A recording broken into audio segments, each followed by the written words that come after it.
I love you.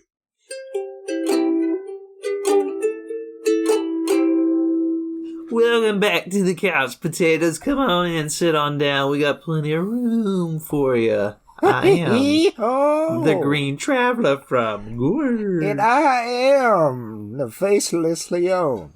Welcome. Green faces on the couch.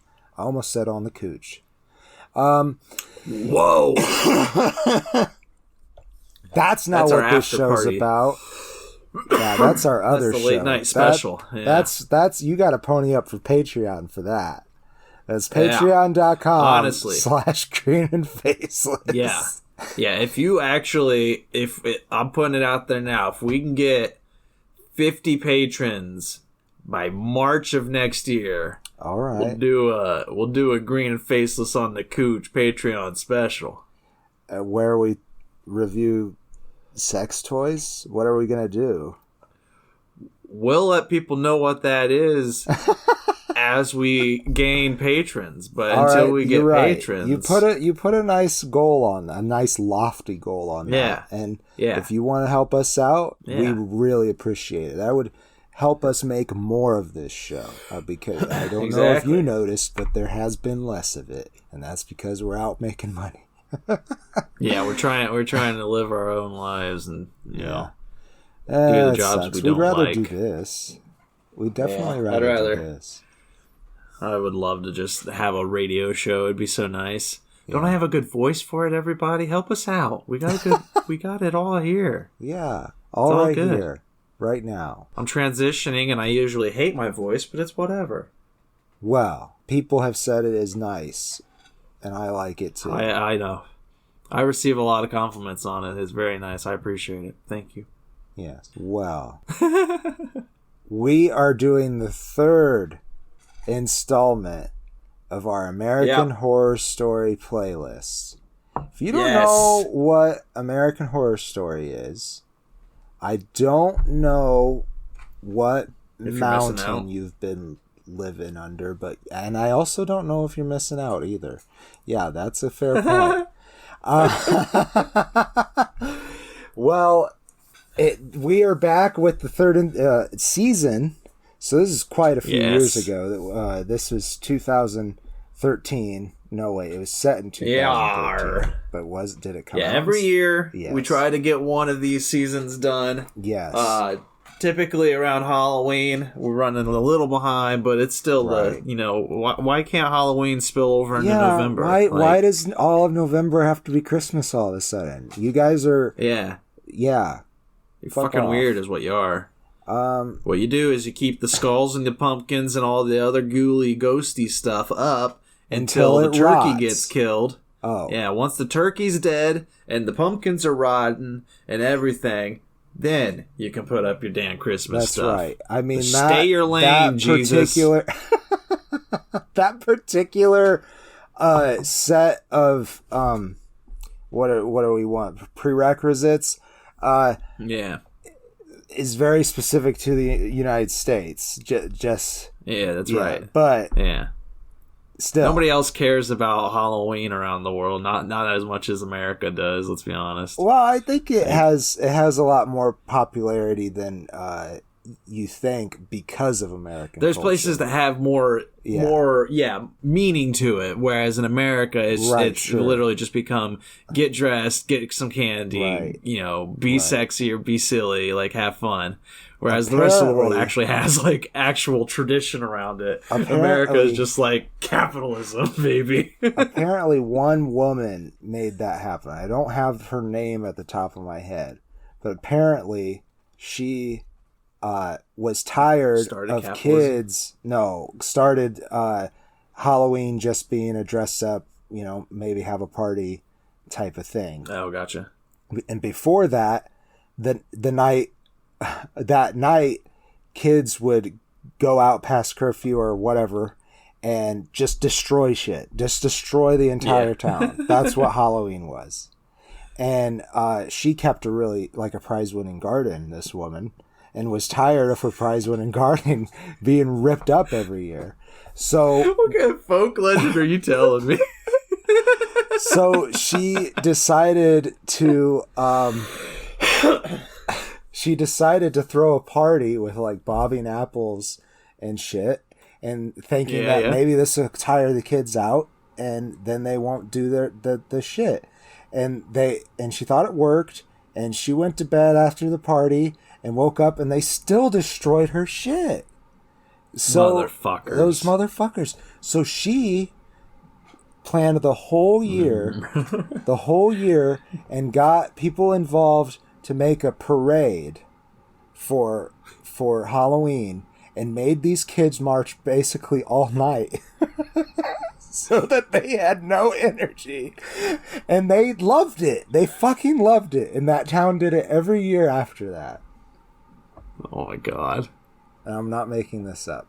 Okay, antidote. Her name is Agnes Witch Queen. Yes, exactly. I kind of recall Cromwell or something like that, but that seems too convenient. Cromwell? Yeah. Like, oh, for the lady that did all like this her last name nonsense. Yeah. But that seems like it's too Halloween. The prize winning gardener. Yeah. This was on Drunk History, so I'm not making it up.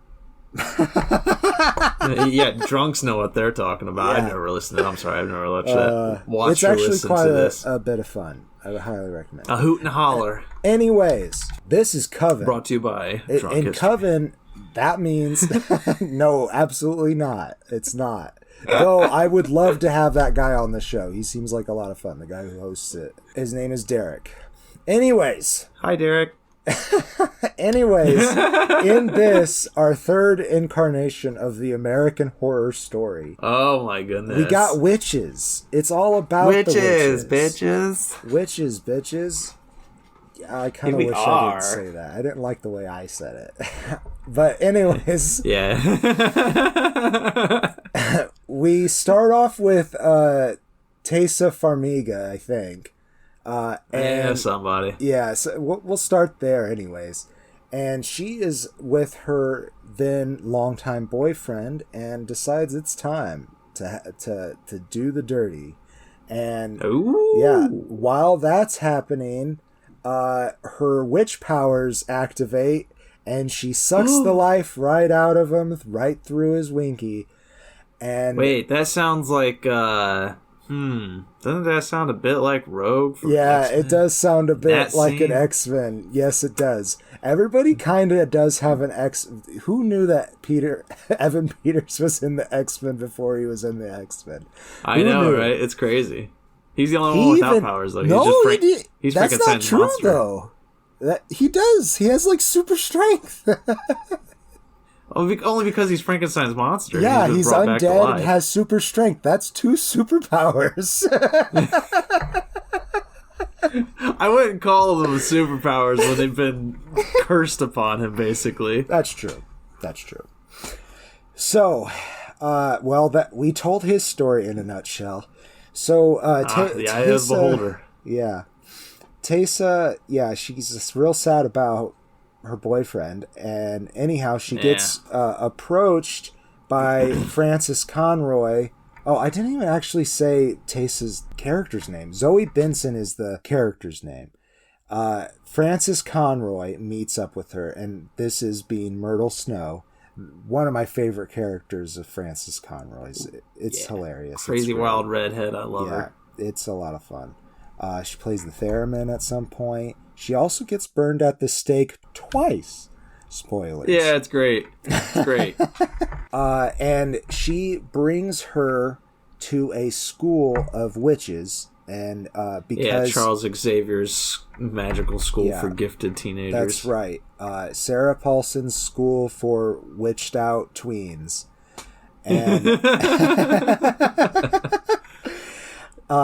Sarah Paulson plays Cordelia Foxgood. I don't recall her ever being referred to as Fox. Yeah, ever. Me neither. I think that's just a Wikipedia thing, but I don't know. Yeah, I have no idea. Wikipedia's got a mind of its own. It sure does. At the very least, we're hoping, because we got some complaints to make here, but go on. Anyhow, She runs this school for the Coven, and the Coven is it's a bloodline thing through Salem, yada yada yada bullshit.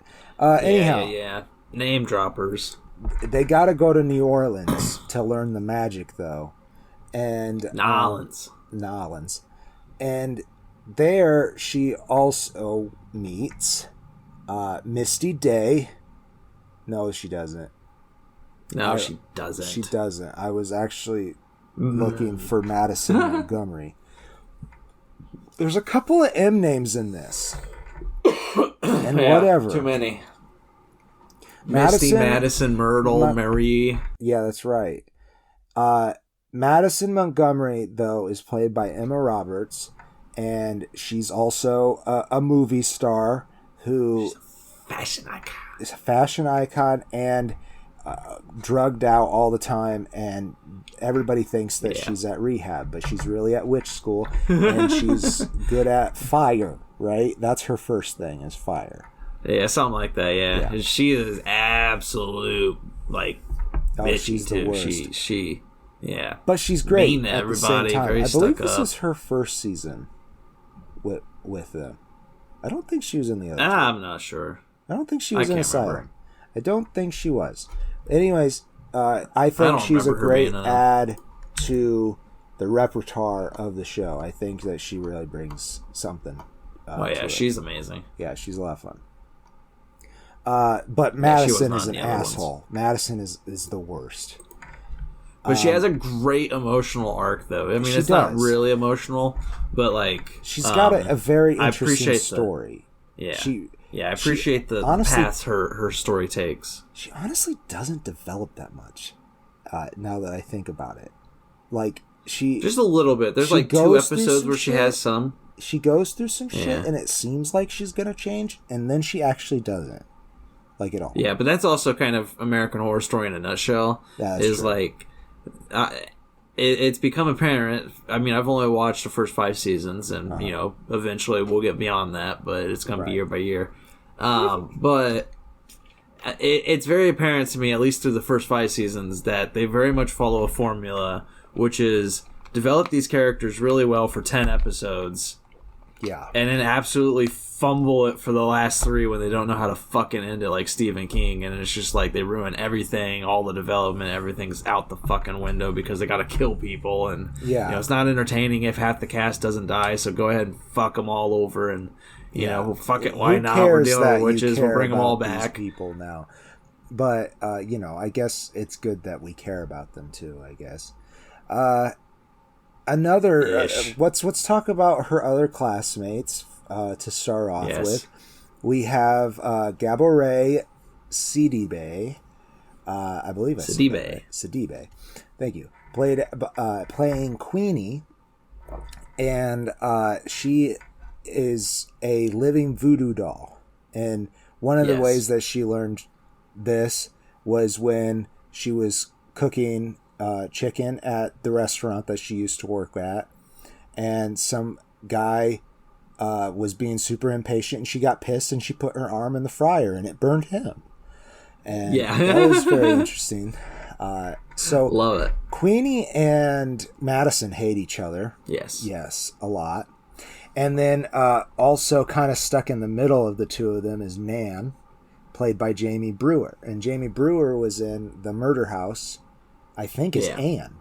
I'm not sure if that's right. I don't remember. No, it was a name that you really like. I believe she was in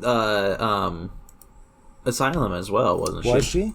Oh, I didn't remember her being in the Asylum. Yeah, she was in Adelaide. She was Adelaide in Murder House. Adelaide. That's the name. No, she was not in Asylum. Okay. I'm wrong about that. Well. But no, I really like Jamie Brewer. She's amazing. Great actor. For sure. So and she has what is it, telepath, like she can read minds. That's right. She hears people's thoughts. That's right. Yeah. And one of the first thing Taysa says to her is like, that's rude, right? And she's like, stop thinking then. It's like I can't help it. Yeah. Let's go ahead and get our complaints out of the way though, because as we mentioned, Queenie and Nan are roommates of Taysa, of Zoe and Madison. Yeah, they all equals live in the same house. Scream time for the most part. They're all in the same house. They're all almost in all the same episodes. All main characters. And for some reason, I'm hoping this is just a Wikipedia thing. Maybe it's not. Who knows? But for some reason, Taysa Farmiga and Emma Roberts are main cast. Gabourey Sidibe is special guest star. And Jamie Brewer is recurring. So I don't know if there's like some kind of technical restraints to considering them as main cast, but I have no when I idea. think of this season, I think of all four of them basically because they're like in the class. Students. Yeah, they're the students, and they seem to be the main protagonist for the most part. Jessica Lange kind of takes over quite a bit as Fiona Good. This is Sarah Paulson's because she's mother. Jessica Lange. Also, yeah, Jessica Lange is just amazing. This is correct. Yeah, I did realize masterful. why Wikipedia put this the way that they did, the Cordelia Fox Good thing. Her husband's name is Hank Fox, and that's played by Josh Hamilton. I forgot. Gotcha. I forgot she was married. She's not not really married the whole important. show. And he really isn't important. He ends up being a witch hunter. And I don't know, the witch hunter thing didn't really seem too important at the end. Well, it's also just bad storytelling because, so, Cordelia's thing is that she has visions. She can see the future and everything like that. At a point, but she doesn't really... thing. She doesn't really come into that power and, like, understand it properly until she is blinded by a mysterious assailant. Before that, but the problem is... potions were her thing. Exactly, but she also still, I think, had visions before that. Like, I think she could still see things. But at the very least, all of these witches have powers, and yet her husband is a witch hunter, and nobody fucking knew that. Like, it's like somebody would have noticed. Like, I don't understand it. Like, it makes no sense. He was even told if he ever... by his father, who also doesn't matter. I'm not even going to look it up. He was told by his father, who is the head of the Order of the Witch Hunters, to infiltrate the witch school. And so to do that, he got married. And he thinks that he should be doing more. So it's a surprise that he hasn't gotten caught, because he has been serial killer-esque, going around finding witches outside. Like people who decided not to come into the Coven, he has gone and killed them.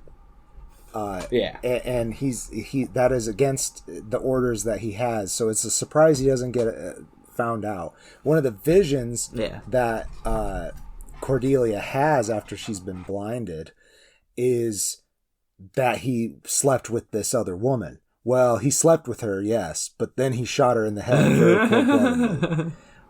It was very such odd. a silly, like, it's such a bad scene too, because it's like it feels so out of everything that's been set up, because it's just completely like, and now this character's got a story, and for the whole time I'm sitting there like, who the fuck are these two people? And then like 30 minutes later he's in a scene with Cordelia, and I'm like, oh right, That's he's right. her husband. Oh yeah. Because it's just like matter. It's completely random moment. I'm like, don't give these people backstories. I don't fucking care. Yeah, like for real. But it's so dumb. If ever she brought him around the house, Nan would have picked up on one of his stray fucking thoughts and would have said something. Right? Like, unless maybe he has some kind of amulet or something. Cordelia lives there. Does he not live there too? Then, like, that's what I'm saying. They're like, never very clear on that. No, it's all stupid, man. It's just like, I do love. Don't get me wrong, I do love Coven. Of all of the 3 seasons we've watched, I will proudly say up front, this is my favorite. The reason for that is because we're getting to another character I love. Right. I mean, we've already talked a little bit of Fiona Good. Fiona Good's story, Jessica Lange. Oh yeah, it's really the good. actor. Amazing. If like she is the supreme. Yeah, she is the queen of the Coven. You know, everybody, not really, but she's the supreme is what they call her. But she has the most power, and the Coven will do as she implores, but she also has just walked away from it. And yeah, she abandoned her position to enjoy fame and fortune, and well, not fame, but like fortune and beauty, like sex, because she's drugs. living her best life. Yeah, she's in her power. She can't be hurt. Basically, she is, as you said, she is the most powerful, literally and figuratively. Mm-hmm. She has the most power. She is just strong in regards to magic. But she's just a frivolous person who does not have any sense of duty or anything like that, and she's a horrible mother. In fact, you find out that Myrtle Snow basically raised Cordelia. There's a lot of good stuff with that. But she's sick. She's sick, and she thinks that that's because the next Supreme's coming. The next Supreme is supposed to slowly sap the power away from the old Supreme. And so she starts killing. She starts slowly picking off one by one. It's great. It's good shit. It is. I love Fiona Good's story. She's a good villain. She is going neck and neck with Marie Laveau, played by the incredible Angela Bassett. Yeah, also given a special guest star. I don't know. That one makes more sense. That makes more sense because you're saying, look, we got this special person. And you know what? And that for that reason, maybe that makes sense for Gabourey, because she at the time had pretty big accolades from Precious, because of Precious. But like, I don't think it makes more sense though, because she's not special guest star in that sense. Like Angela Bassett, yes, because you're getting this huge character, but at the same time, Gabourey Sidibe has a lot more screen time. Yeah, she is a main character. It's like, even if she is a special star, she is still the main character. She should still be, in my opinion, still be included. Along with Nan. I don't get it. Because another special guest star, and again, I understand why she gets the special guest star role, is Stevie Nicks, who makes like a 5-minute appearance. 5 seconds. Yeah. So. Yeah, I mean, it's a whole music video. Like, scenes, they do the 7. What is it? The 7 Wonders or the? I think so. Because something like that. Because the 7 Wonders, you find out that Stevie is a witch, but she hasn't joined the Coven. She's just a friend of the Coven. Right. Yeah. And she that tracks. Really comes in to see Misty Day, who's Lily Rabe's character. We haven't gotten to her. Yeah. Another main character. And another great acting. She has the ability of like she's playing a lot younger, I feel like. I guess I don't know how old Lily Rabe is, but I feel like her Asylum character wasn't that young, just innocent. Yeah. But she's playing a teenager. I feel like this character is still Yeah. Oh, really? Yeah. Misty Day is? I'm pretty sure Misty Day is supposed to be a teenager. I don't think so. I think she's supposed to be like a crazy swamp witch who's like... Well, she is a crazy swamp witch, but if you don't remember, her first episode is when she's at one of her daddy's revival things, and she resurrects a bird. And then they hunt her down and burn her at the stake. I'm pretty sure she's supposed to be a teenager. I'm checking. I'm interested. Been rewatching Coven. This is on Reddit. Been rewatching Coven. And I realized I always thought of Misty Day as being older than the other girls. I've always thought the girls were all supposed to be in the late teenage years, and Misty's somewhere in her mid-20s. But I think I only thought that because I think Misty or Lily Rabe is older than the other women. Is Misty supposed to be in her late teens too? Anyone know? Wonderful. One of the comments is great. One of the comments is, I thought she was a similar age to Cordelia, so mid to late 20s. Cordelia is late 20s? Yeah, that's how I feel. Oh my goodness. Who knows? Who fucking knows? I love it, man. Anyways, she gets like honorary member to the school, and she might be the supreme. A lot of hoo-ha about that, but we didn't really talk about Marie Laveau, and I didn't mean to skip over her. Angela Bassett is amazing in this.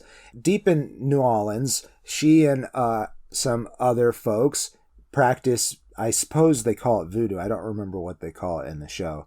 But she is like the voodoo queen of New Orleans. And she is a couple centuries old. And you find out that is from a deal she has with Papa Legba, played by Lance Reddick. Yes. May he rest in peace. We love you, Lance Reddick. Yeah, he was amazing. But Papa Legba, besides the fact that it's not what Papa Legba is. Yeah, this performance that's another is issue I have with interesting. the show. I do like it's so good. Lance Reddick as this character.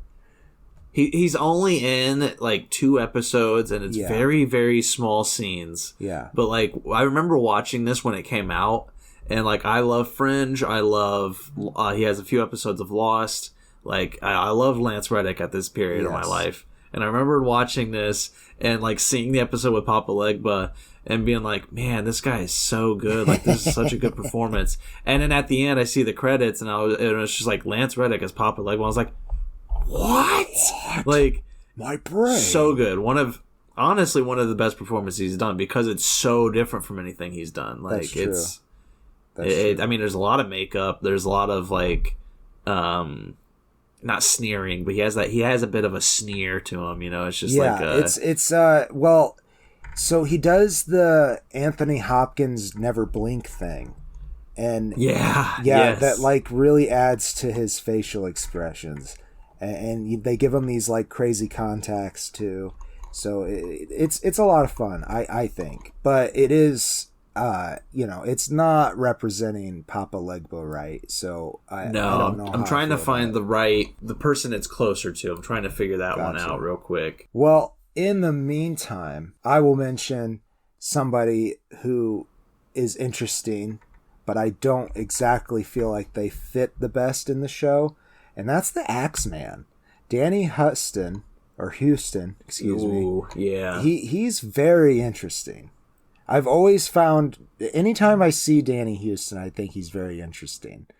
But the Axeman, I don't know. Like, so he's from the jazz era, and he was a serial killer called the Axeman because he'd go around sneak into people's house and chop them up.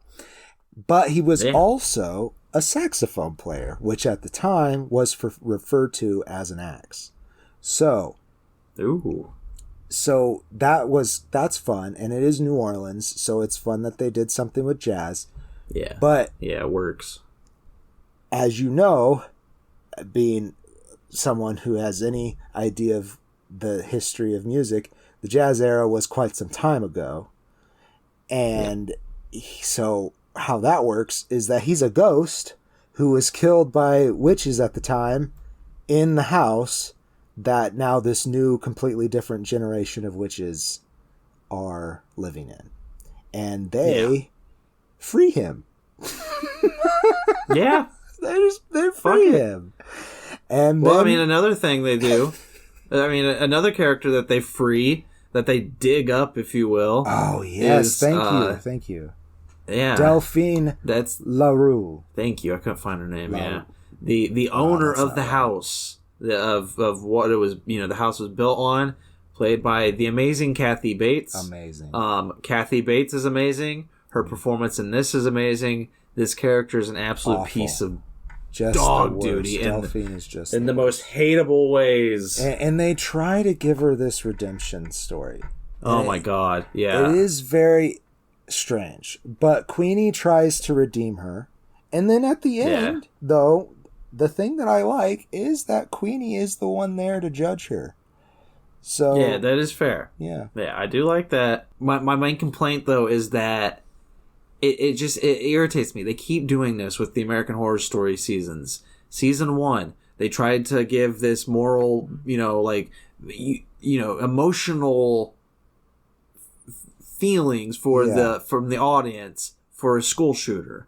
Season 2. They try to evoke emotional feelings from the audience for a Nazi. Season 3, they try to do it for Delphine LaLaurie And let's say some of the things that Delphine loved. First of all, she was a slave owner. She was a slave immediately owner. Already a huge negative against her.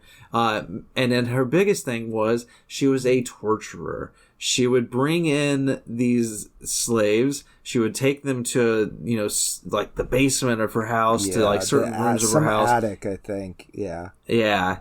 And she would torture them. She would. Numerous unspeakable acts. Like, it's really even hard to like. Hearing Kathy Bates say the N-word was a little like spine crawling. Oh my God, yeah. I listen to a lot of audiobooks, and she. Yeah. she's read some audiobooks where she has to say it. So I'm sadly more used to it than I would want to be. But Delphine Lalaurie, I believe is how you say it. Yeah. I think you're right. Yeah, awful, despicable character, but God, Kathy Bates played her so well. I mean, Kathy Bates is amazing. But like, all it three just bothers of the me older, all three of the main older women. I guess I'll throw in Frances Conroy as well. The four older characters. Angela Bassett is obviously younger than these people, but she plays an older character. They all four did so good. Just so good. Amazingly. Yeah. And like it's always impressive to watch Jessica Lange, but like being joined and like seeing her joined with Angela Bassett and Kathy Bates and Frances Conroy, but we've seen Frances Conroy and Jessica Lange before. Yes. But like having that talent just matched by Kathy Bates and Angela Bassett. Beautiful. Beautiful stuff. Love it's it. worth it just for the interactions of those characters. And then I did think, these younger actors did a great job working with these amazing talents. Yeah. And Lily Rabe, I mean, she's, I think, playing a lot younger than she is. And I think she's always does fun, an amazing job at that. But it doesn't stand out to me as much as the older cast. And I don't like her ending either. Her ending is like it's absolute garbage. I want to honorably mention Spalding because he Dennis O'Hare has been in all the seasons so far, I believe. I believe he was in Asylum. And he always plays burned man, right? A very interesting role. Spalding is a butler that is mute. You find out that he cut out his own tongue at one time to protect Jessica Lange's character. And he also loves dolls and wished that he was a doll himself. Yes. And that leads to some very, very strange scenes that are almost the peak of the horror of this series. It's very, very fair. Very fair. And then we didn't really talk about... I guess we did talk about Evan Peters being Frankenstein, but we didn't talk about Frankenstein's monster. Frankenstein's monster. You're right. He is Frankensteined together from a bunch of different frat boys because Emma Roberts' character killed them in a fit of rage. Yeah. Rightfully so. Roughly. Rightfully, But unfortunately, Evan Peters' character was innocent of the crime that the other boys committed. He was, though. He did. He ushered them out. He kicked them out of the party. Just like... That's... that, I guess in the end, that could be a cover-up kind of situation. I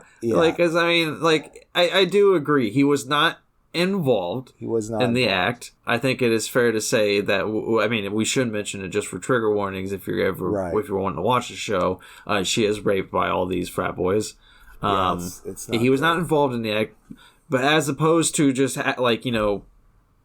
enforcing that they stay on the spot until the police arrive or something. He ran away with. Well, no, actually, he was on the bus by accident, wasn't he? They knocked him out or something, didn't they? Oh yeah, he tried to pull people off of her. He tried to pull people off of her, and they knocked him out. And then they're like, "Let's get the fuck out of here!" And they. That's fair. Okay, so he is a good guy. He was. He was completely innocent. And also he's got a very troubled past that I'll leave. Trigger warning for sure. but I will leave that as a thing to find. No. But yeah, he kind of has a throuple between Emma Roberts and Taysa. Very weird. Farmiga. Yeah, it's another strange thing that didn't have to be. So I think that has been all the characters that we should mention. Let's do our closing statements. I think we did it. Yeah, let's wrap it, because I think I've said it pretty much. You get my opinion if you've been listening. Lovely couch potatoes. It is my favorite, as I've said so far of the three. It is the best, mainly because of the performances. But there's so many things they do in regards to character work and certain story decisions and just like the overall American Horror Story structure in general, which is, as I mentioned, basically decent stories up until episode 10. Then we're out of fucking ideas. Let's go ahead and just start killing off all the characters. Yeah. And I just can't. I can't. It always bothers me with American Horror Story because I always get not very invested, but mildly invested in a lot of these characters. Right. And just to have their endings be absolute shit and like nothing good comes out of it, bothers me. I loved Fiona Good's ending. Yeah, that's fair. I did like hers, yeah, but like all the kids, like that last episode is just awful. Some of the worst television ever, because it's just it's everything. It's always like this with American Horror Story, where it's just like, yeah, I'm liking it. Ooh, some scary stuff just happened. I really like that. Oh man. Oh, you just killed them. That was my favorite character. That's basically the well, fuck it. Oh, my favorite character 2.5 stars. Back? That's weird. 2.5 stars. 2.5 stars. Okay. So there's a lot more stuff that could be trimmed from this, and I feel like if they did trim some of that more unnecessary storylines, I think it was just a problem of too many good ideas, and then they couldn't bring them all together. That's what I see here, because there are, like, I do like some of the things that I'm saying are extra things. Like, I like the Axeman, but that's a different story. Story. Kyle Spencer, Evan Peters' character, that's a different story. Spalding also. All the males. Yeah, Spalding, maybe, but his connection with Fiona Good, I think, works. The addition of the dolls and stuff maybe wasn't necessary. It's nice, but not necessary, yeah. Okay, so it is a mess, and I will admit that. I still enjoyed watching the season. I give it a full face, and that is mostly from the performances and the characters, but the story's all over the place. That's for sure. And I wish that they had cut those couple of things, or made them less prevalent and beefed up some of the better things, like. I just think it was too many ideas at once. That's all. No, I agree with you wholeheartedly. There's so much that's just silly. It's just silly. Like, make it 8 episodes. Like, you can cut 5 episodes out of this easy, and it's a much stronger season. Like, I love Kathy Bates, but like, they really just do bring her character back just for a redemption arc. She does not contribute anything to the present day storyline, except for the possibility of a redemption arc that goes nowhere, because it should not go anywhere, because a character like her does not deserve atonement. There's no atonement that can be made at all. Yeah, she's a serial murder torturer, and that, it's fucked up.